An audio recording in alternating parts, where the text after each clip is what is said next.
CPIM സംസ്ഥാന secretary M V Govindan master നയിക്കുന്ന വടക്കൻ മേഖലാ വികസന മുന്നേറ്റ ജാഥയ്ക്ക് കണ്ണൂർ ജില്ലയിലെ മലയോര മേഖലയിൽ ഉജ്ജ്വല വരവേൽപ്പ്. സ്വീകരണ കേന്ദ്രങ്ങളിൽ വൻ ജനാവലിയായാണ് ജാഥയെ സ്വീകരിക്കാൻ ആളുകൾ ഒഴുകിയെത്തിയത്. പഴയങ്ങാടി, തളിപ്പറമ്പ്, ശ്രീകണ്ഠാപുരം, ഇരിട്ടി എന്നിവിടങ്ങളിലായിരുന്നു ജാഥ സ്വീകരണം.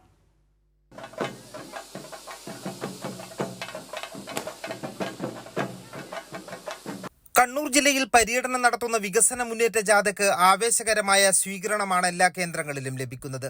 കല്യാശ്ശേരി മണ്ഡലത്തിലെ പഴയങ്ങാടിയിലായിരുന്നു ആദ്യ സ്വീകരണം. ജാഥ ലീഡറെ ആനയിച്ചുള്ള ഘോഷയാത്രയിലും തുടർന്ന് സ്വീകരണ യോഗത്തിലും വൻ ജനാവലി അണിനിരന്നു.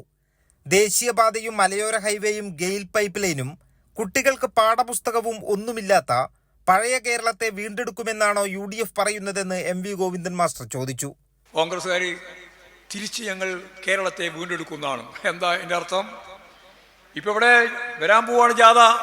ഞങ്ങൾ പോയി കഴിഞ്ഞാൽ തുടർച്ചയായിട്ട് വി.ഡി. സതീശൻ നയിക്കുന്ന ജാഥ വരികയാണ്. അതിൻ്റെ ഹെഡിങ് ഞാൻ വായിച്ചു. കേരളത്തെ വീണ്ടെടുക്കുക.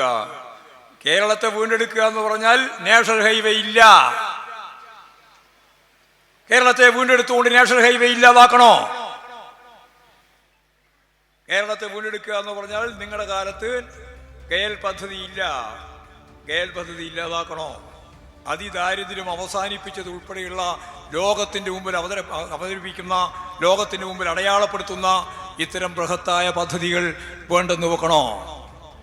ഞാൻ കോൺഗ്രസ്സുകാരോട് ചോദിക്കുക, UDFകാരോട് ചോദിക്കുക, കേരളത്തെ വീണ്ടെടുക്കുമെന്ന് പറഞ്ഞാൽ നിങ്ങൾക്ക് കിഫ്ബി ഉണ്ടോ?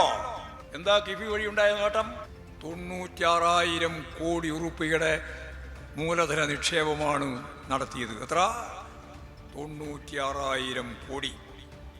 എം വി ഗോവിന്ദൻ മാസ്റ്ററുടെ സ്വന്തം മണ്ഡലമായ തളിപ്പറമ്പിൽ വികസന മുന്നേറ്റ ജാഥ ജനമുന്നേറ്റമായി മാറി. രക്തസാക്ഷി ധീരജ് രാജേന്ദ്രന്റെ പിതാവ് രാജേന്ദ്രൻ ഗോവിന്ദൻ മാസ്റ്ററെ ഹാരാർപ്പണം നടത്തി സ്വീകരിച്ചു.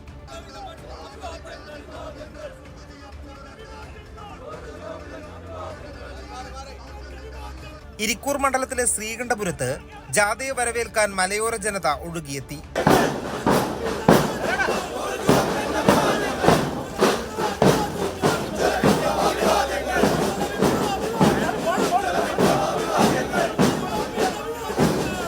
പേരാവൂർ മണ്ഡലത്തിലെ ഇരിട്ടിയിലായിരുന്നു ചൊവ്വാഴ്ചത്തെ സമാപനം. മലയോര കർഷകർ ആവേശോജ്വല വരവേൽപ്പാണ് ജാഥയ്ക്ക് ഇരിട്ടിയിൽ നൽകിയത്.